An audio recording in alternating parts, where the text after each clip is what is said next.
是柴家的人吗？咱们是陈家的，我们小姐想请小姐过去坐坐。我家小姐在那边茶楼，正好看见柴家的马车，想着一定是刘小姐和柴家的小姐。果然，刘小姐、四小姐，不如一起到楼上喝杯茶吧。柴四小姐刚要阻止，刘云却已经下马车了。见刘云如此，柴四小姐只好也跟着下了马车。其实内心深处，她不喜欢陈玉茹，她总觉得陈玉茹看似和所有人都交好，但是这样的人最难打交道。所以当陈玉茹和刘云说话的时候，柴四坐在一边，一个字都不说。偶尔陈玉茹和他说话，他象征性的一声。中间陈玉茹说新得了一味好茶，好送给刘云。刘云跟着陈玉茹出去了一炷香的功夫才回来。回来后刘云就说想回去了。晚上柴君玉回来才知道柴四和刘云来过。他们来说什么？没说什么，四小姐过来送了点程仪，还送了点点心和帕子笔袋，说是给我们送行，我收下了。四小姐走的时候，我把刚做的小蛋糕做了回礼。柴君玉点点头，他们二人同时忽略了刘云，仿佛今天只有柴四小姐过来一样。别光顾着做蛋糕，练武了没有啊？一日不练手生，一会儿我要考教。切，我的习惯你又不是不知道。五凤、东宝过来喊柴君玉吃饭，看着柴君玉、五凤、东宝三个人的背影，四凤不知道心里是什么滋味。他们回了杨家岭，柴君玉就只剩下自己一个人了，形单影只，孑然一身。主子今天在营帐颇为生气，还请姚姑娘一会儿劝劝主子。不顺？怎么个不顺？出了什么事儿？主子失踪了1年多，马军司由副指挥使于世春掌管。主子今天查看账务，隔过于世春，问了下面几个长史官，不料这事惹怒了于世春。于世春找主子，甚至摘了头上的官帽，说主子是故意为难他，还说主子是在怀疑他，他要上折子请皇上为他做主。雨墨捡重要的，把今天在马军司营帐里发生的事儿给四凤说了个大概。四凤点点头，表示知道了。柴君玉站在院子里，看着窗户上的柔和的光，心软得一塌糊涂。这灯光，这身影，让他觉得安静，让他烦躁的心平静下来。或者说，从营帐里出来，他快马加鞭要回家。以前不明白表哥梁少安为什么一出门总想着回家，那时候他还嘲笑表哥儿女情长。现在他终于明白表哥的心情了，原来暗夜里这一盏橘黄灯光真的能让人牵挂。柴君玉又站了一会儿才进了屋。看什么书？大宋图志，这图画的真烂。你就将就着看吧，知道图上的标志指的是什么地方就行，管他画的好赖呢。今天在营帐里和于世春对上了。雨墨都跟你说了，多嘴，没事，能应付得了。哥，于世春在马军司多少年了？7、8年吧。问这个干嘛？一直都是副都指挥使吗？4年前被提上副都指挥使的位置。那就是说，这个于世春一直都在马军司，是马军司的老人员了。我记得你说过，你到马军司只有3年，加上失踪那1年多，实际上你到马军司也不过1年多。强龙不压地头蛇，对于你而言，于世春就是个地头蛇，而且是个掌管了马军司大权1年多的地头蛇。对付这样的人，能安抚就安抚，不能安抚就调出去。他身边肯定已经聚拢了一帮人。哥，如果你想要在马军司开展手脚，治理赤空饷一事，就要想法子把于世春调走。柴君玉点点头，抬手摸摸四凤的头。最近不知道为什么，总是想摸摸四凤的头。四凤看着这些大箱子发愁，这是搬家吗？吃的、喝的、用的，光衣服料子就装了满满的4箱。知道的是他们回家，不知道的还以为他们是贩卖布料的。当夜，柴君玉让雨墨回去跟四凤说一声，他和乔瑞林在酒楼用饭。能不能想个办法让他们留下来？乔瑞林瘪瘪嘴，这人吃错药了，一边四处搜罗东西给四凤，一边问他想什么法子留下四凤。柴杀神是不是觉得他乔六是个傻子？2个办法，你能说动东宝在京城读书，东宝若留下来，四凤自然也会留下。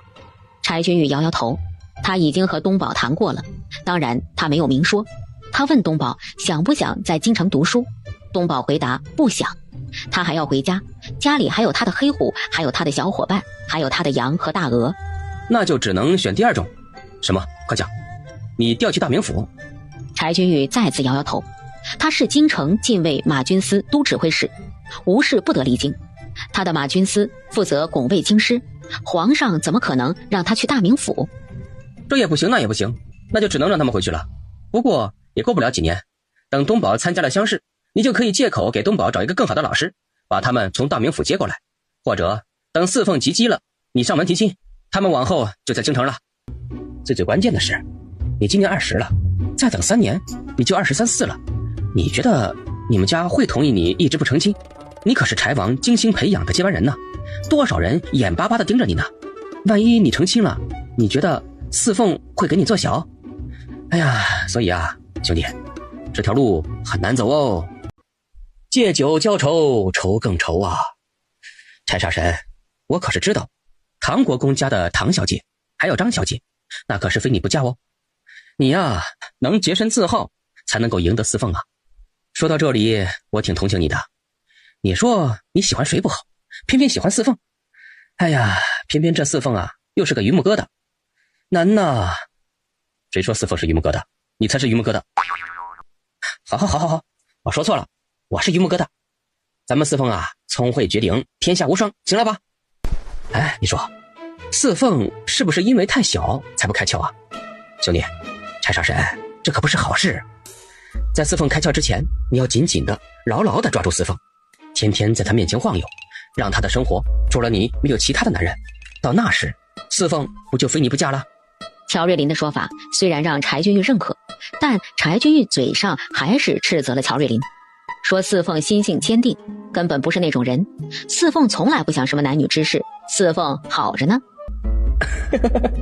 哎呀，我是画工不好，我要是画工好啊，把柴杀神现在的这幅神器画下来，拿出去卖，肯定能赚大钱。次日一早，柴君玉还没有出门，就传来了敲门声。参见少主。乌鸦，见过姑娘，以后你就跟着她，记住我说的话。是。乌鸦见过姑娘。四凤愣怔一下，这就是柴君玉说的暗卫乌鸦吗？这个乌鸦要跟着他们回杨家岭吗？柴君玉交代一声，就带着雨墨去马军司了。乔瑞林过来了，说明日启程，他过来问问四凤的行李都收拾得怎么样了。四凤说早就打包好了，随时都能启程。听说我哥去威胁你，叫你护送我们回家。那是故意说给柴杀神听的。四凤，你不知道，能让柴杀神欠人情的太难了。要真是我哥威胁你，让你放下生意护送我们回去，我会过意不去的。咱俩的交情谁跟谁呀？其实我也正准备回去了，出来这都快1年了，老爷子来了几封加薪，我大伯、大哥、二哥就别指望回去了，三哥还在苦读呢，4哥、5哥远在外地，家里呀就我爹娘，老爷子想念我们这些人呢。我们兄弟中间就只有我是个自由身，你说我不回去谁回去啊？等我回去了呀，我给你做糟鱼送给老爷子。那就这么说定了。傍晚，柴君玉没有回来，一直到天黑，柴君玉也没有回来。雨墨风尘仆仆回来，给四凤说主子奉命出城去了，今晚不回来，明天一早会赶回来。天一亮，四凤顶着个黑眼圈起来，柴君玉一晚上都没有回来。李治告诉四凤，他应该等柴君玉回来，见到柴君玉再走，但筵席总是要散的，即使等柴君玉回来，同样也是离别。吃完了早饭，邹志江赶着4辆马车过来，他说乔瑞林会在城外和他们会合。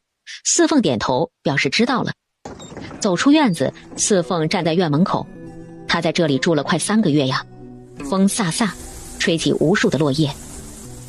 里面已经收拾干净，我哥的屋子没动，等他回来他自己收拾，多谢乔掌柜。姐，哥回来了，咱们走了，哥会不会难过？童言无忌，却捅破了一层纸。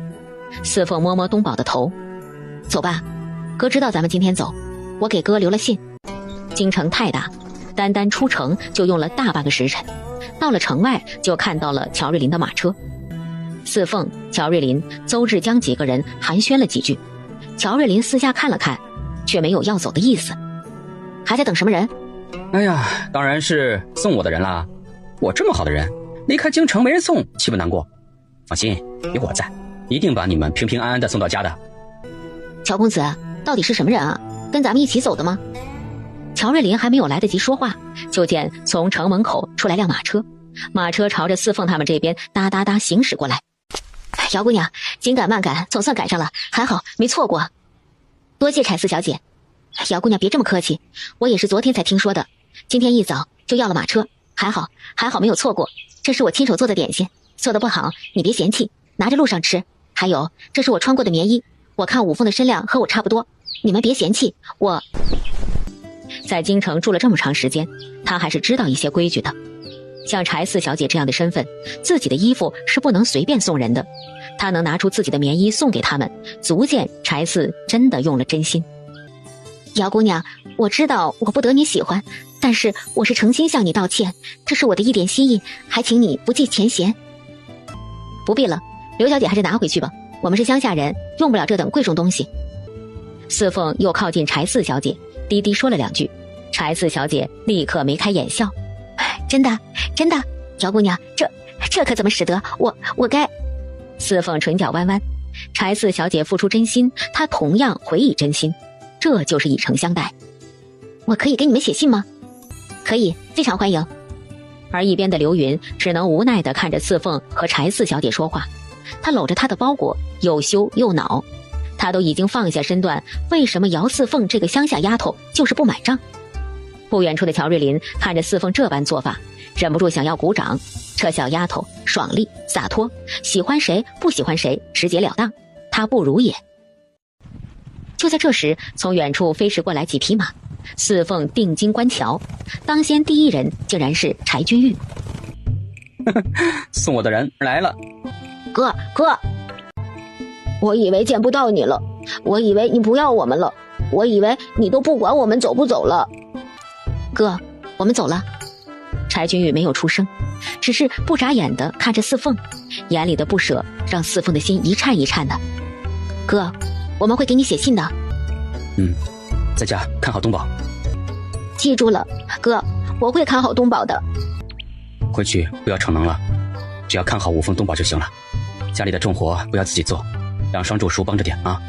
东岳那些人不想来往就不来往，关起门来过自己的日子。以后每10天写一封信，不能间断，信都给邹掌柜，他会让人送过来。教你的那些功夫，每天要尽职练习，我会考教的。乌鸦是安卫营的，自小就练功，他还懂得用药，以后不管你去哪儿都要带着乌鸦。柴君玉说了好多，四凤诧异万分。从前的和珅，现在的柴君玉都不是话多的人，可是眼前这个人怎么变成了话痨，婆婆妈妈的。眼看着太阳到了头顶，四凤打断了柴君玉的话：哥，我们走了，你回去吧。北齐坊你屋里的东西我没动，让雨墨给你收拾收拾，五凤给你做的鞋袜也放在你屋，放心，我们都会好好的。家里东厢是你的，回去后我会照着你的喜好布置，你什么时候想回来就回来，我们在家里等着你。就这么一句话，柴君玉的眼角眉梢都流露出了笑意，他的心呢，瞬间被幸福塞得满满的，都溢出来了。四凤这句话说明什么？说明他们并不是不相干的。他在杨家岭还有家，是西苑，姚家西苑。出京城一路向北，邹志江一路上安排得很妥当，无需四凤费一点心，因为有了来时的经验，五凤、蓝妞、东宝、春芽子都很适应，加上多了一个乔敏红，3个男孩子整天都待在一起。后来东宝和春芽子索性不和四凤坐一辆马车，而是坐上了乔瑞林的马车。东宝还和乔敏红约好，等乔敏红闲了可以去杨家岭找他玩。乔敏红这个从小长在京城没有见过乡村的孩子，自然满眼新奇，一边点头一边求助地看着乔瑞林。想去就去，在东宝家不用见外，跟自己家一样。乔瑞林这句话让乔敏红更加欢喜。乌鸦总是跟在四凤的身边，寸步不离。乔瑞林笑着说柴君玉给四凤找了个影子，四凤没搭理乔瑞林。一连赶了10天路，终于到了华州境内。乔瑞林决定休息1天，连日赶路，小孩子们都面露疲色。邹志江选好了客栈，包了一个院子，他们要在华州住上1晚，次日早上再启程。他们到华州县城是下晌，乔瑞林因为做生意经常跑远路，这点路算不了什么。可是东宝、乔敏红他们受不了了，一到客栈就躺到床上睡了。乔瑞林要出去走走，四凤见状和乔瑞林一起出了客栈，乌鸦像四凤的影子，跟着四凤出来。四凤和乔瑞林在大街上慢悠悠地走。华州县城比青阳县城大，人也多了一些。他们走着走着，忽然看到一个摊位，一张桌子上摆着笔墨纸砚，后面坐着一个衣衫破旧的年轻人。乔公子，这是带人写信赚钱的吧？你要写信找我呀，我认字儿。四凤白了乔瑞林一眼，走到书生的摊位前，看书生写的字。写信多少钱？1封信1文钱。1封信1文钱，倒不是太贵。可是这书生一天能写几封信，能赚多少钱？莫名的，四凤想起了1年前的自己。姚宁是改嫁，跟着货郎走了，他们家里就剩那么一点粮食和4个鸡蛋。姑娘要写信吗？你一天能写几封信？好的话4、5封，不好的话1封没有。四凤动了恻隐之心，从兜里掏出了一块碎银子，放到了桌上。廉者不收嗟来之食，姑娘，你写信，范某才能收钱。范某，你姓范？是，小生范文，苏州吴县人，因到这里寻亲，盘缠丢失，只好出此下策。四凤晃晃脑袋，姓范叫范文，这怎么跟那个大名鼎鼎写下先天下之忧而忧，后天下之乐而乐的范希文同姓，名字里还有个字一样？四凤的心跳得很快，难道那个历史上有名的人物就这么让他遇到了？我不写信，我招人，我弟弟5岁，缺个老师，你做首诗出来，如果可以，我聘你做我弟弟的老师，束修你说多少就是多少。书生吃惊地看着四凤，这小丫头穿得一般，可是说话的语气却不一般。在下不做官，在下只是暂时困顿，在下还要进京。这样啊，四凤知道古时候的文人都有几分清高，几分孤傲。如果此人真是范仲淹，那他有这么点傲气和骨气，情有可原。实不相瞒，我们是大名府的，刚从京城回来，在华州停留2日。范先生若不嫌弃，可到客栈指点我弟弟1、2，这5两银子，请范先生收好。不，这钱在下不能收。在下虽然缺钱，但不能。古有一字之诗，我弟弟天资聪慧，但苦于没有良师。今日偶遇范先生，也是咱们有缘。范先生若是能指点1、2，也算是我家弟弟的福气。范先生总不至于看不起我们这等乡下人吧？恭敬不如从命。姑娘既然这般说，那在下就为其弟指点1、2。乔瑞林不明就里，不知道四凤为什么对这个面黄肌瘦的书生这么感兴趣。范文跟着四凤到了客栈，这时候天已经黑下来。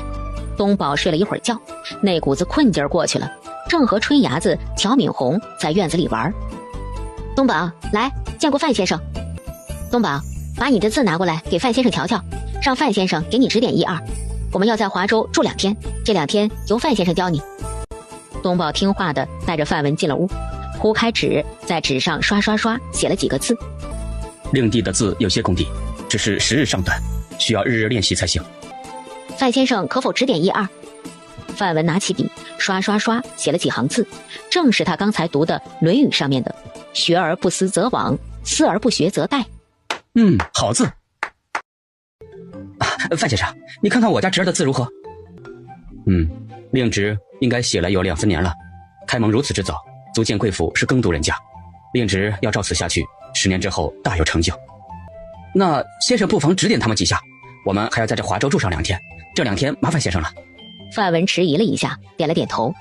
四凤、乔瑞林对视一眼，乔瑞林开口，请范文留下来用晚饭，同时和范文讨论一些东西。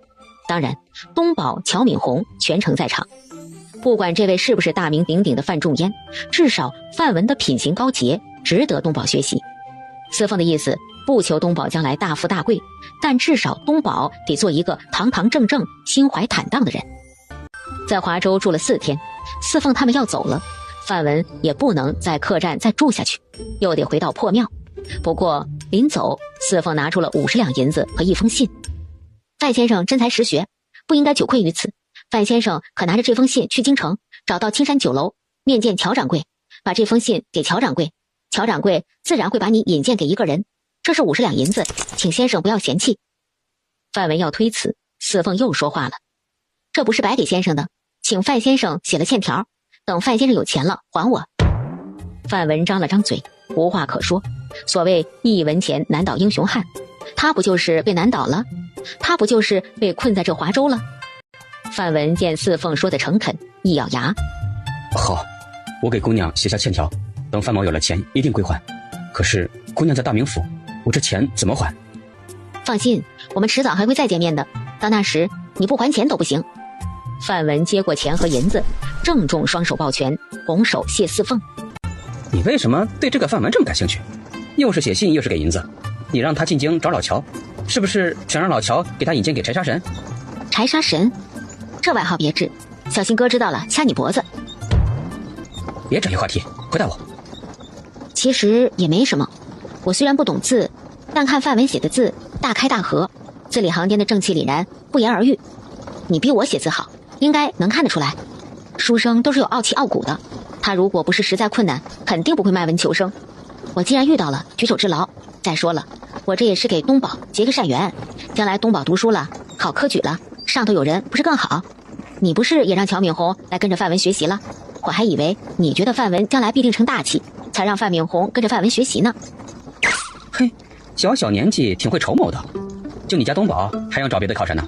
柴沙神一个不就行了？切！多个朋友多条路，我给东宝多找个靠山不更好吗？就像你，本来你是乔家的，靠着乔家，现在你又交上了宁王，靠山是不是更硬了？乔瑞林点点头，四凤说的还真是这个理，多个朋友多条路。不过乔瑞林恶趣地想，那位柴沙神看到四凤如此推崇范文，不知道会不会把范文的脖子拧2圈。乔瑞林想着想着，嘿嘿嘿笑起来，把四凤笑得莫名其妙。立夏见到四凤等人，很开心，很欢喜。自从上次回家后来府城，他已经几个月没有回去了。他很忙的，估计过年也回不去。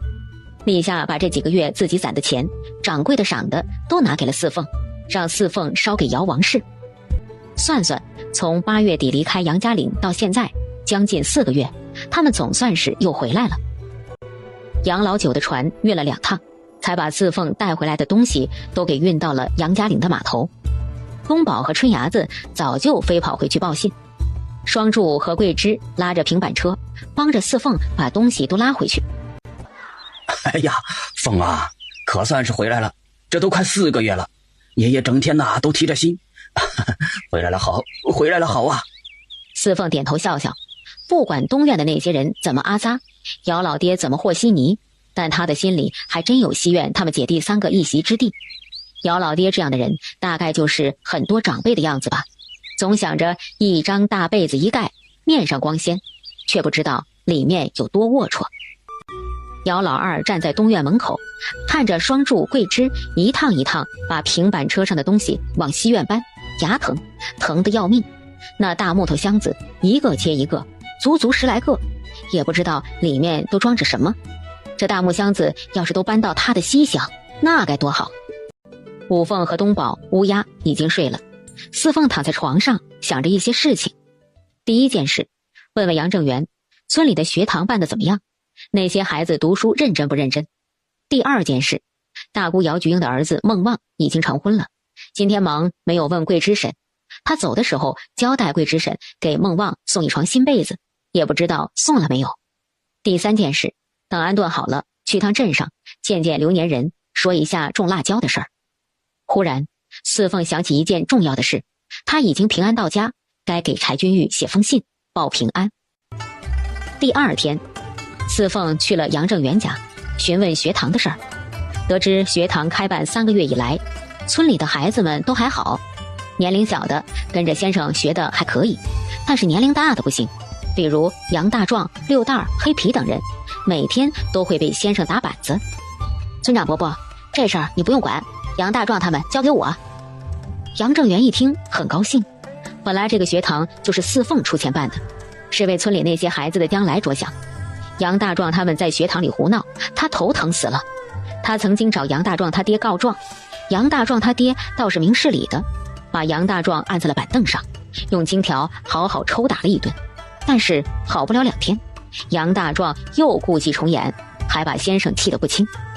这会儿四凤说杨大壮他收拾，杨正元当然开心。四凤从杨正元家出来，正好碰上六蛋儿。四凤回来了，昨个就听说了，俺们还想去看看你呢，这不要上学没顾上。杨大壮呢？被他爹揍了，趴在炕上起不来。该打，打得很好。四凤，你咋这样？俺们都盼着你回来，都担心你在外面人生地不熟的。你咋一回来就这样说俺们？杨大壮最担心你了。听说你们在学堂不好好学，还变着法子的捣乱，让先生没法教，有没有这事儿？六蛋挠挠头，避开四凤的眼睛。本来还想着等你们识字了，把你们都介绍出去做工。现在你们既然这么不想学，那就算了。你把我的话带给杨大壮，从今往后你们几个不用再去学堂了。先生那里我去说，府城的掌柜说只要识字的伙计。你们啊，看来不想去府城，算了。六蛋一听懵了，四凤背着手走了。六蛋看着四凤的背影，学堂也不去了，扭头往杨大壮家跑。回到家里，四凤让五凤拿出一块布和一只簪子，他准备去趟姚菊英家。桂枝过来了，给四凤说了他给孟旺备的礼。桂枝又说了家里的一些事，两亩玉蜀黍收了，双柱晒干了才收在西厢的粮仓里。因为四凤交代过村西的3亩地都要种棉花，双柱收了玉蜀黍后就没有再种别的东西。桂枝说的最多的事儿就是关于姚牡丹的。姚牡丹出嫁了，嫁的还真是镇上的人家。不过姚牡丹这事儿说出来有些丑，她是大着肚子嫁出去的，也不知道姚牡丹是怎么跟人勾搭上的，反正村里人都说是姚二凤牵的线。四凤叮嘱五凤乌鸦好好在家，她要出趟门，可是乌鸦执意要跟着。少主说过他要寸步不离四凤，刚才四凤出去他没跟着，就已经很懊恼了。四凤没法子，只好带着乌鸦。嫂子，你的脸怎么那么红啊？用的什么胭脂啊？这么好看，我拿来一个簪子一定很配你。往后啊，咱们都是一家人，四凤可不行欺负你嫂子。哎，你来就来，你送那一床被子可给你大姑争脸了，大姑谢你还来不及呢，还拿啥礼物？又不是多值钱的东西。不过大姑，我咋发觉有了嫂子你就不亲我了？四凤这话让姚菊英咯咯咯笑，春燕红着脸扭身去准备做饭。四凤和姚菊英说话，乌鸦坐在一边老神在在。大姑，大表哥呢？出去做活了，不做活咋行啊？你姑父不能干重活，就靠那点手艺赚不了多少钱。你大表哥要是不赚钱，怎么养家糊口？二子跟着木匠，这才第2年，没有工钱，满家里都靠你大表哥做活呢。四凤点点头，他知道孟家的状况拮据，所以才想帮衬一下。大姑，我来呢是想跟你商量个事儿。你们家几亩地啊？9亩、6亩好地，3亩山坡地，咋了？四凤，你问这干啥？大姑，去年我在自己家种了一点辣椒，今年想扩大规模。你放心，辣椒种出来有人收购，我那地不够，就想问问，如果我大表哥想干，等我育出辣椒苗，就给你们一些，你们可以先试试，种个2、3亩，如果收成可以，来年继续种。辣椒？那是啥东西啊？四凤告诉姚菊英，辣椒是一种佐料，和花椒大料一样，只不过这边没有种辣椒，北方这边的人吃辣椒也少，南方人吃辣椒多。四凤啊，只要是你说的咱们就干，你姑父和你大表哥一回来，我就给他们说。四凤很欣慰，为姚菊英这份莫名的信任。四凤告诉姚菊英，等他把辣椒苗培育出来，就把辣椒苗送过来。姚菊英还要留四凤吃饭，但四凤还要到镇上去，婉言谢绝了姚菊英的留饭。姚菊英和春燕送四凤乌鸦出来，春燕的脸还是红扑扑的，可见春燕在孟家过得很好。走了几步，姚菊英打发春燕回去，又冲四凤使眼色。乌鸦识趣的退后几步。你老姑的事儿你知道了吧？知道一些，也是今天早上才知道的。呸，我就没见过这么不要脸。早先孟旺在镇上见过你老姑，你老姑和一个姓吴的卖油郎拉拉扯扯，孟旺回来给我说了。我想着这样不好，你老姑被你奶奶惯的不知道天高地厚，没一点规矩。我寻思着下边还有你们姊妹几个，她败坏了自己的名声不打紧，但是败坏了姚家的名声，那不是连累你们小姊妹。我就回了趟杨家岭，把这事儿给你奶奶说了。你猜你奶奶咋说？四凤用脚趾头想想都知道，姚州市极其护短，护姚牡丹的短。姚州市一点都听不得别人说姚牡丹的不好。我哪咋说？呸！你奶骂我见不得你老姑好，说我眼红你老姑能嫁到镇上，还骂我多管闲事，气死我了。老实说，大姑要不是为着你们小姐俩，大姑一点都不想回杨家里，凭她和姚牡丹怎么折腾去。大姑，这事儿咱也管不着，我奶和我老姑那性子，谁的话都听不进去。哼，你还有不知道的呢。牡丹做出那等丢人的事儿，你奶狮子大开口要20两银子，人家索性不娶了。随后牡丹自个儿去了那个男人的家。这事儿四凤听桂枝说了，因为这姚老爹还打了姚州市，说姚州市教坏了姚牡丹，说姚牡丹丢了老姚家的人，从今往后不允许姚牡丹再登门，就当没有这个闺女。现世报，牡丹把你奶的钱全都搜刮走了。我是听你二伯娘说的，你奶这些年攒的那些钱，牡丹一个子儿都没给你奶剩，钱袋子直接拿走了。四凤直呼厉害，姚州市这么多年搜刮这个搜刮那个攒下的钱，全都给姚牡丹偷走了。哈哈，这叫怎么说？报应来得好快，姚牡丹这事儿爽。怪不得桂枝婶说姚州市在屋里躺了好些天没出来，原来不是被姚老爹打的，而是心疼那些钱。姚菊英一直把四凤乌鸦送到村外，才回去，走出了梦寨，四凤才哈哈大笑。刚才在姚菊英面前不好意思笑，现在没人了，四凤才放开了笑。乌鸦看着四凤笑，莫名其妙，有什么好笑的，值得姑娘笑成这样？四凤乌鸦沿着大路往镇上去。昨天晚上他写了一封信，报平安的，信里还加了东宝的字，要送到邹志江那儿，让邹志江给想办法送到京城。四凤把信给了邹志江，就去了刘家。刘家现在一门心思的卖凉皮，夏天卖凉皮，冬天卖炒的。虽然挣的钱没有以前的多，但胜在独门生意，倒也还好。听邹掌柜说你们都回来了，我还寻思着过2天去看看你，没想到你现在就来了。快，哎呀！刘年人笑呵呵的把四凤让到屋里，乌鸦紧随其后。刘年人很奇怪乌鸦的跟随，但既然是四凤一起的，他也笑着招呼。四凤啊，京城咋样啊？好不好？也就那样，京城比咱们镇上人多，比咱们镇上的楼高，比咱们镇上的人穿的好。刘年人等着四凤往下说，可是四凤不说了。就这么多吗？啊，就这么多啊。刘年人哈哈大笑。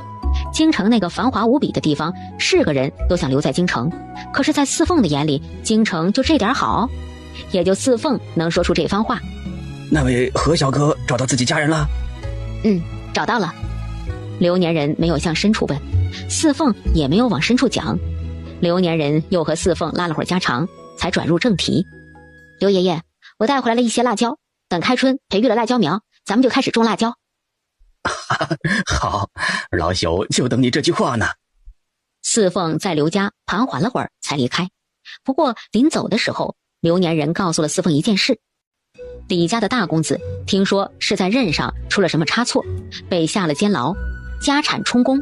李三公子已经去接李大公子的妻小了，李家二公子也没了差事，半个月前拖家带口都回来了。本来李老太太的病好了一些，但是自打李家大公子的事情出来后，李老太太的病又重了，现在嘴歪眼斜，躺在床上不能动。四凤淡笑不说话，这是柴君玉的手笔。他曾经听柴君玉和他提起过，已经派人去查李家大公子。此时听刘年人说，心里明白，那个柴杀神还真是眼里揉不得沙子，这么快就出手了。不过柴君玉没有把李家大公子直接杀了，已经算是心慈手软了。四凤乌鸦告别刘年人回家，顺道去买一些东西，没想到竟然碰到了姚牡丹。姚牡丹也看见了四凤，冷冷哼了一声，扭过脸。四凤却笑了。死丫头，你做啥？笑谁呢？笑你啊，闲着没事儿看个笑话。你！姚牡丹的脸涨得通红，想要唾骂四凤，却见乌鸦冷着脸，随时一副要出手的样子。小死妞，黑心烂肚肠，整天弄个野男人在家里。四凤皱眉，姚牡丹以前还不怎么骂人，怎么一出门就变成这样了？这是第二个姚州市啊，呵呵，还真是有其母必有其女。姚牡丹，你说的真对。不过呀，养野男人这事儿我没有你厉害，没出门就跟人勾搭，大着肚子走夫家，连个婚礼都没有。聘者为妻，奔者妾。你这一没有媒人，二没有嫁娶，就这么住进人家的家里，你是妻呢还是妾呢？人家要是再娶个正妻，哈哈，你的孩子可就是庶子。死丫头，你等着，看我不打死！想打我啊？来啊！再说我也没说什么呀，我说的都是事实啊。我哪在屋里躺了几天，你不知道吧？那些钱花着很舒心吧？哼，老姑，你还真是江山易改，秉性难移。这手长摸短的性子，看来是改不了了。先偷我的首饰，再偷你亲娘的钱，也就你能做出这等事来。你不许胡说，我没有。有没有你自己心里面清楚。人在做，天在看，这日子啊且长着呢。我乃是命硬，挺过来了。要是我乃挺不过来，不知道你睡觉的时候会不会做噩梦。四凤说完，背着手扬长而去，留下姚牡丹喘着粗气痛哭。四凤有点缺德了，哈哈哈。姚春生成亲的日子定在腊月26，姚老大夫妻俩忙得脚不沾地，到作坊收拾得很干净很整洁。24那天，四凤去东院送礼，送了2块布，一块细棉布，一块京城带回来的缎子被面。姚王氏很感激，不说别的，立夏捎回来的钱就能说明一切。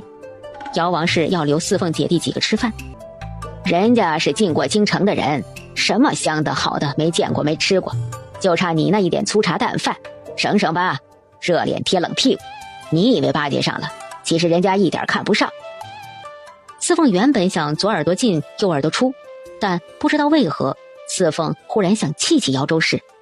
大伯娘，我们家人多，就不在您这儿吃饭了。不过我们家这几天没鸡蛋了，能不能送我们几个鸡蛋呢？没有，一个都没有。那些鸡蛋就是喂狗都不给你，就你送那2块不值钱的布，还想要鸡蛋，你咋想的那么美？姚王氏却没有听姚州氏的，从倒座房里拿出1篮子鸡蛋给四凤。四凤啊，要是不够，大伯娘这里还有，尽管过来拿。不用，我们家不缺鸡蛋，不过既然是大伯娘给的，我就拿几个。奶，我拿了4个鸡蛋，咋办呢？四凤咯咯咯笑着，带着乌鸦离开。姚州氏自己按着地起来，裤子上的灰尘也不拍，抬手就给了姚王氏一巴掌。败家的贱货，就该骂就该打，瞧瞧你能耐的，以为收了礼就能充当老大了？哼，老妖婆还不是照样打你。腊月25，姚菊英带着孟旺和春燕来送礼。姚菊英虽然和姚州氏不对付，但娘家大侄子成亲，她这个做大姑的还是要来送礼的。姚州氏见姚菊英过来，气不打一处来，冷着脸一句话不说。姚菊英也没打算和姚州氏说话，只和姚王氏说了会儿话，送上了自己的礼后去了四凤家。孟旺和春燕则去了春燕的娘家。大姑今儿别走了，跟我们睡，明儿个你就能看新娘子。大姑不回去哪行啊，家里就你姑父一个人，连顿饭都不会做。大姑要是不回去啊，你姑父能饿得头晕眼花啊。大姑咋没叫俺姑父一起来？来了就住俺家，俺家地方大。哎呦，还是东宝疼大姑。行，等咱们东宝成亲的时候啊，大姑和你姑父早早过来，给你收拾屋子，给你铺床，一直住到你娶了新娘子再走。要是你媳妇生了孩子，大姑给你带孩子，行不？东宝不知羞，连连点头，把姚菊英高兴的眼泪都出来了。四凤和乌鸦回来的时候，正好听到东宝说这样的话：大姑来了呀。西院这样欢乐，东院也很热闹。姚二凤来了，虽然当初出了那档子事儿，姚老爹和姚老大都说了不认姚二凤这个闺女，但姚二凤来送礼，姚王氏还是心软了。不管怎样，姚二凤总是他身上掉下来的肉。不过姚王氏接了二凤进东院后，叮嘱二凤不能出东院，还让二凤一会儿就走。如此一来，姚老爹见不到二凤，也就不说什么了。姚州氏一见二凤回来了，立马出来，就是因为二凤出的馊主意，他才挨打。小娼妇，贱货，要不是你出那馊主意，老娘也不会挨打。你自己下作，自己贱还不够，还给牡丹寻得那是啥人？20两银子都拿不出来，你还有脸回来？奶，你既然说出来了，咱得把这事儿掰扯掰扯。我是出了主意不错，你不应就是了，你为啥要应？当初你要是不应，不就没这事儿了？哼，小怪，只能怪你自己贪婪。你要是不贪，四凤也不会去李家。说我下贱，我看下贱的是你。听说老姑把你攒的钱都偷走了，哈哈，活该，现世报。有啥样的娘，就有啥样的闺女，上梁不正下梁歪。姚牡丹都是跟你学的。再告诉你，吴家那卖油郎根本不是我找的，是姚牡丹自己不要脸贴上去的。你要不信，我现在就拉你去镇上问问。姚二凤对姚周氏一句接一句，把姚周氏对得上不来气。他在姚家，在村子里横了这么多年，他还是第一次遇到人这么骂的。姚二凤这般骂他，就是以下犯上，就是忤逆。姚周氏抬手又要打二凤，二凤早有防备，闪身避过。小贱人，你竟敢躲，你给我站住！不得了了，俺奶要打死俺了！救命啊！救命啊！姚周氏手里拿着笤帚从东屋追出来，众人见如此，把姚周氏和二凤拉开了，都说大喜的日子不能这样。姚周氏气得要发疯了，都是因为二凤，他才被姚老爹甩了几巴掌，都是因为二凤给姚牡丹找的烂人，勾引牡丹，让牡丹有了身孕，还有那些钱一定也是二凤撺掇的。牡丹多好的孩子啊，都是跟着二凤学坏的。可是这话姚周氏不敢说出来，要是说出来还不得被人笑话死。我奶说是我给我老姑找的家，我哪有那么大本事啊？在李家我门都不出，上哪认识吴家那卖油郎？可我奶非说是我撺掇的，要打死我。二凤最聪明，把设计四凤的事自动忽略，单说姚牡丹的事儿。姚牡丹做出那等丢人现眼的事儿，说出来丢人的就是姚周氏自己。果然，姚周氏一听二凤这么说，脸都白了。你胡说！我……姚周氏我了半天说不出来，他也不敢说呀。他要是说出来，光今天族里来帮忙的几个人就敢教训他，设计陷害四凤，族里不会轻饶他，休了他都能。姚周氏偃旗息鼓，二凤在众人的劝说下回了东屋。姚王氏见事情闹开，生怕姚老爹回来发脾气，就劝二凤赶紧走。二凤却说自己要在家里住下，不走了，等春生娶完媳妇再走。姚王氏分外为难，私心里他是希望二凤住下的，但是二凤住下了，姚老爹不乐意。还有西院的四凤，明天娶亲，四凤肯定要来东院，见到了二凤可咋办？姚王氏嘴笨，颠来倒去的就是那几个字：这不好，这不好，你还是走吧。二凤却不听姚王氏的，执意住下来，还说他也是添了礼的，住下来吃自己兄弟一杯喜酒，天经地义。二凤抱着孩子出了门，站在西院门口，正好听到姚菊英和四凤等人的笑声。二凤深吸一口气，抱着孩子进了西院。大姑，在东院听俺娘说你来了，特意来看看你。四凤、五凤、东宝都在家呢。来，玲姐儿，这是四姨，这是五姨，这是小舅舅。四凤的脸唰的冷下来，五凤、东宝也变了脸。姚菊英不知道二凤和四凤之间出了什么事儿，但从四凤姐弟三个的脸上，姚菊英觉得事情不简单。姚菊英把本来招呼二凤的话吞了回去。咋了？刚才不是还有说有笑的，咋我一进来大家就都没声了？是不是我来的不是时候？二凤笑得很好，她这次回来，一来是为了春生送礼，二来和四凤道歉。李家现在出了不少事儿，联想到邹志江和李老太太的谈话，二凤总觉得李家出事和四凤有关系。想了再想，二凤决定和四凤修复关系，万一李家的事儿真的和四凤有关系，她也好有个退路。滚！姚菊英还从来没有见过四凤发火，这是第一次见到。姚菊英的心向着四凤，虽然不知道四凤和二凤之间到底是什么过节，但能让四凤说出滚的，这个过节肯定不小。姚菊英脸上的笑也消失了，冲五凤说道：哎，真是的，你大表哥和表嫂这会儿咋还不回来？我去瞅瞅。东宝啊，你跟大姑一起去吧。姚菊英还没有起身，二凤扑通跪下了。四凤，我知道我做的那事儿对不住你，可我那也是无奈呀，我也是被逼的。你可是我嫡亲的妹妹，我怎么舍得害你？都是李家老太太逼的。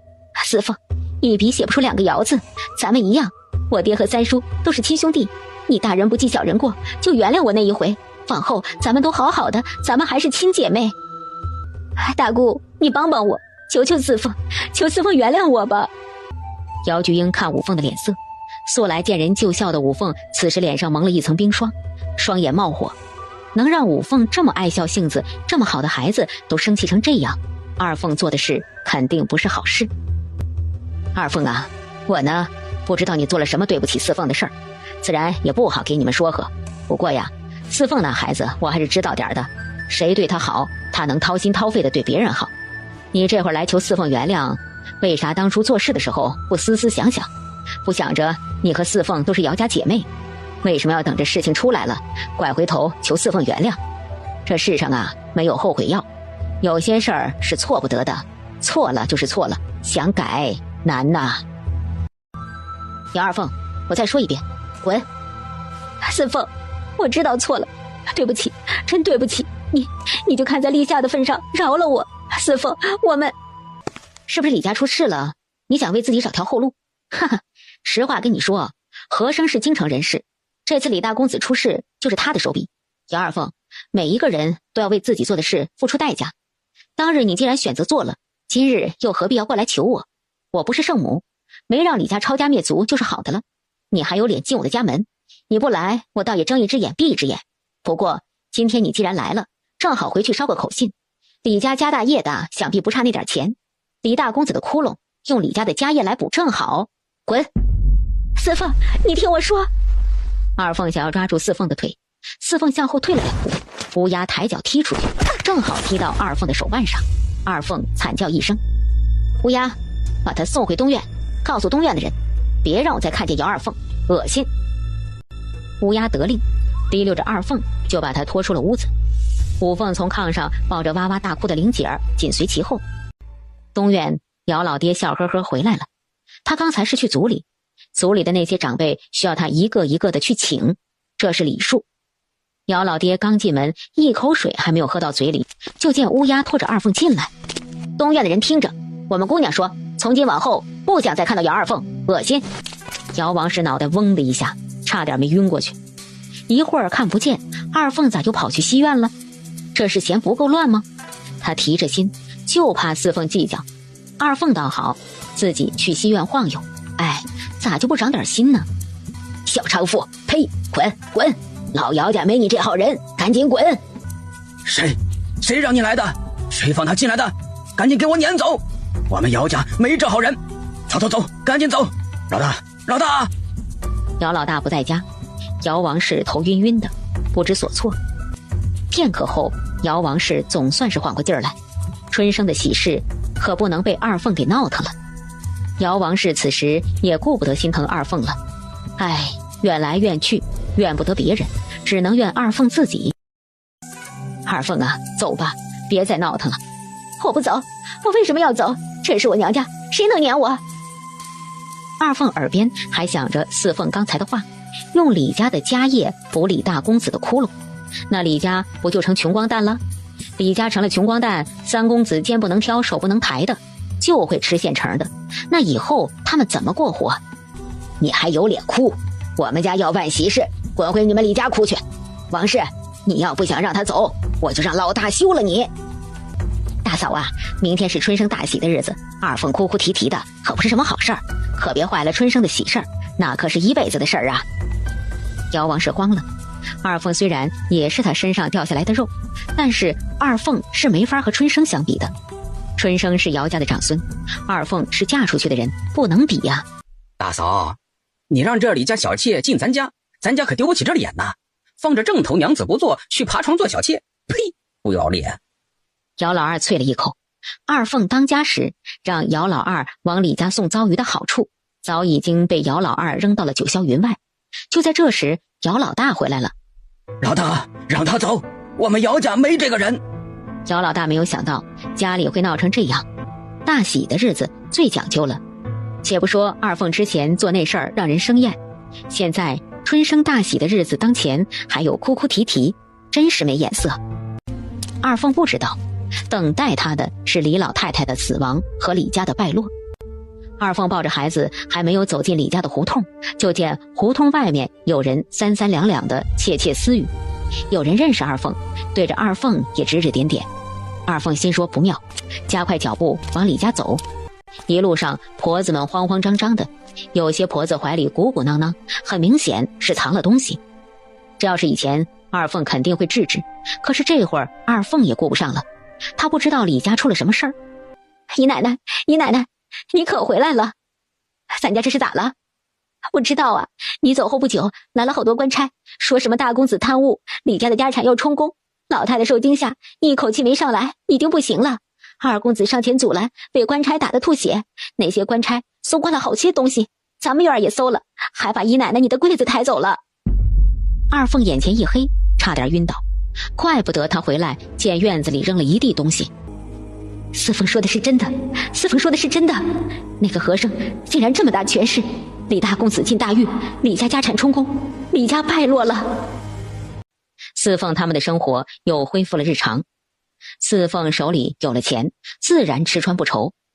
东宝读书认字，五凤做女工，四凤跟着乌鸦一起研习那个剑谱，当然也读书。除夕，四凤、双柱、桂枝一家也喊来，两家合一家吃火锅，吃铁板烧。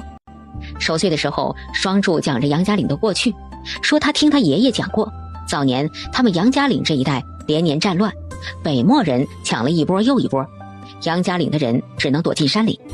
四凤听得很认真，这是第一次这么近距离的听到北漠人的事儿，以前的都是轻描淡写。说那北漠人是不是烧杀抢掠，无恶不作？可不是嘛，我娘家那边一个本家奶奶的妹子，说是嫁到了南洼庄那边，新媳妇跑得慢了，被北漠人抢走了，一走就没了音讯。本家奶奶说新女婿还想去找，婆家人死活不让，说万一新女婿去了，那可是连命都没了。那后来呢？哪有啥后来，后来就是北漠人走了，新女婿另娶了，本家奶奶的妹妹就这么没了音讯，生死不知。唉，四凤听得心情沉重。任何一个时代，只要存在战乱，就会出现流离失所，家破人亡，这就是战争的残酷。京城除夕的晚上，柴君玉在柴王府和一帮貌合神离的人用完了团圆饭，扶着有点醉酒的柴王爷回书房。去年你在姚家怎么过的除夕啊？你们守岁没有？守了，我们吃着火锅，我哄着东宝喝酒，把东宝辣得直流眼泪。我奉献得很开心。四凤给我们讲故事，她讲的故事很好听，我从来都没有听过那么好听的故事。在四凤的讲述里，那是一个侠义豪情的世界，是一个你我都不曾了解的世界。柴王看着自己精心培养的孙子，自己全部的心血都在柴君玉身上。柴王想起法空大师说的话，君哥的婚事由他自己，强求不得。君玉文治武功，放眼朝中无人能及，官至都指挥使，已经不需要七族助力了。能站在君哥身边的，必定是不寻常女子。一切由着君哥吧。起初柴王爷不在意，直到此时听着柴君玉娓娓道来姚家西院的点点滴滴，看着柴君玉说起四凤时的那双眼睛里的亮光，柴王爷还有什么不明白的？柴王爷心中叹息，这个孙子什么都好，比他爹强了100倍，可是姚四凤一个出身山野的女子，真能站在君哥身边吗？将来这偌大的柴王府，这大宋的半个兵权，君玉身边的人要担得起来呀。姚四凤，哎，柴王爷无限担忧。日子慢慢悠悠，又过得极快。大年初一，四凤他们早早的包好了饺子，让东宝去喊姚老爹来西院吃饭。姚老爹乐呵呵过来了。西院的3个孩子孝顺，他这心里都是欢喜。姚老爹在西院吃得舒坦，姚周氏在东院一肚子闷气。凭什么东宝只喊了老头子，不喊他？他是亲奶奶，亲奶奶。大过年的不能拍腿开骂，姚周氏憋得很难受。正月初5，乔瑞麟和邹志江、乔敏红笑呵呵出现在西院门口。东宝见到乔敏红，立刻被拉走了。有好事的村民问乔瑞麟是做什么的，邹志江介绍说这是他家6公子来寻四凤。乔家就是镇上出大官的乔家，乔家人来寻四凤。老天爷，四凤这丫头可真是有能耐，乔家公子竟然亲自来寻她，了不得了不得呀。四凤，你猜我来做什么？总不会是嫌大鱼大肉吃腻了，来我家吃萝卜白菜了？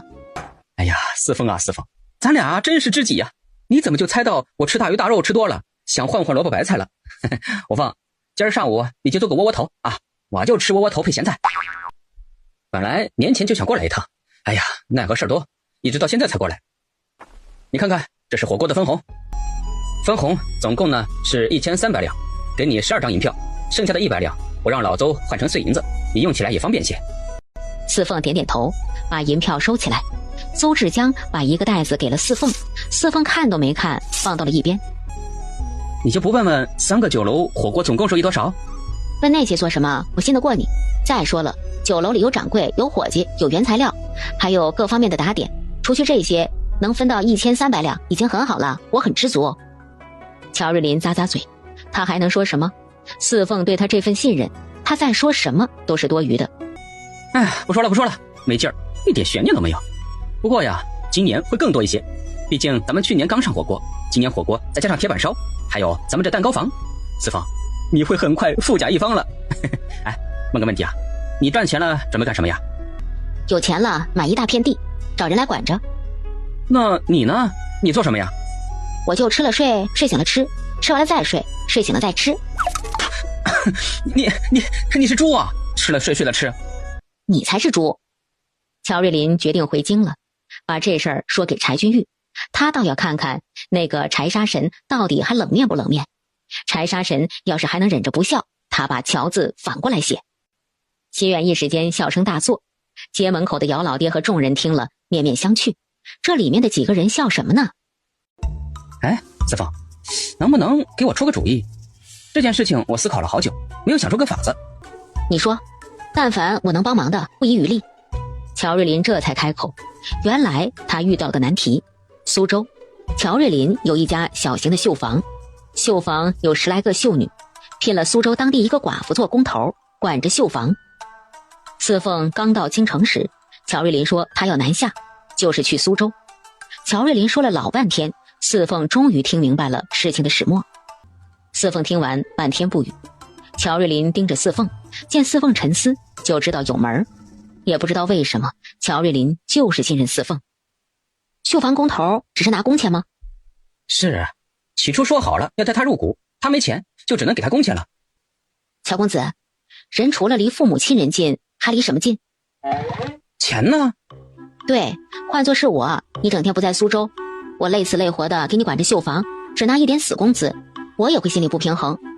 我的意见不一定对，你斟酌，你看可不可以你退出一部分股，送给那个工头几股，这样一来他也是东家，是东家啊，就会更加关心绣房的利润。